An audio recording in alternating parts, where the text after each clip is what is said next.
The 10 News Weather Authority, always watching and tracking for you from the JES Weather Center. The tropics have claimed the big weather stories of late. First it was Fiona, now it's Ian. Ian is a tropical storm, and it could very well be impacting the United States here pretty soon.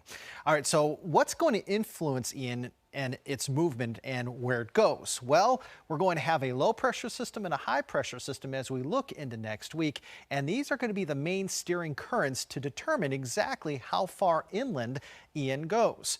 Simply put, Ian is going to strengthen, and it's going to strengthen rapidly. Tropical storm now winds of 45 miles per hour, but it is expected to turn into a hurricane no later than Monday, and it could turn into a major hurricane no later than Tuesday. Notice it's a Category 4 hurricane as it travels along the eastern Gulf of Mexico. Expected to make a landfall, we think, some point in time Thursday along the Big Bend area of Florida. Now, I will tell you that the computer models have gone a little bit further west over the last couple of runs, which means that the chance of us having an impact here is increasing, okay?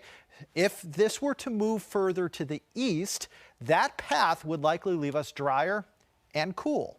However, a further west path would bring more rain and wind into our neck of the woods Friday into Saturday. Okay, so we're going to have to keep a very close eye on where Ian goes. Again, it's a long ways away. It is expected to strengthen. It is first expected to make a landfall, we think, somewhere in Florida late next week, and then head in our direction along the mid-Atlantic Friday and or Saturday. Let's talk about the showers that we're seeing right now. They're few and far between, but nevertheless, we are seeing a couple of showers in Highland, Bath, and Allegheny counties. We are seeing otherwise a pretty nice end to the day.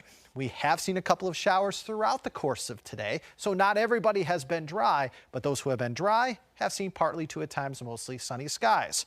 And as we look at future tracker, any showers around right now will scour out over the next couple of hours, and then the rest of tonight looks pretty dry. Now Sunday may start with a stray shower or two around, but there's a better chance for some hit or miss activity pushing in between roughly 1 p.m. and about 9 p.m. tomorrow. Notice not everybody gets wet. Very important to note that. The showers, the thunder showers, are going to be hit or miss in nature. But notice that we're also going to be seeing some sunshine. That sunshine will destabilize the atmosphere and allow for a couple of storms perhaps to pack a little bit of a punch for us. Now, as far as the Storm Prediction Center is saying, it is putting many of us in a marginal risk for severe weather. That's a level 1 out of 5. A pretty low chance, but nevertheless, the chance is there for a couple of stronger thunder showers. Then we dry things out Monday through Thursday. It's going to be breezy, but we're going to see our fair share of sunshine.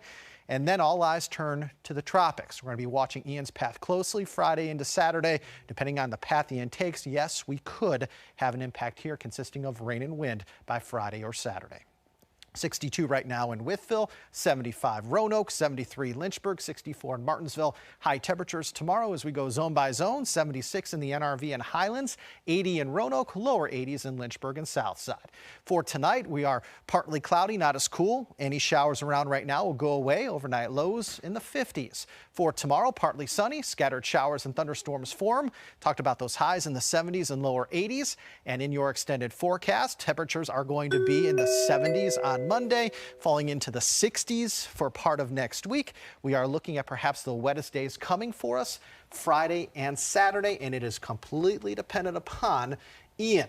Now, McKinley, I want you to keep track of how many times we say the name Ian over the next 5 days. It's probably going to be 100 to 150 because this is going to be the main weather story here for the United States for about the next week or so. Well, one thing we know about tracking hurricanes, it can be up to the last second before landfall that changes can be made. The cone of certainty that we just showed you on the track, very large. So the National Hurricane Center is having a little bit of a hard time determining where exactly Ian's going to go once it gets closer to Florida. All right, Jeff, thank you so much.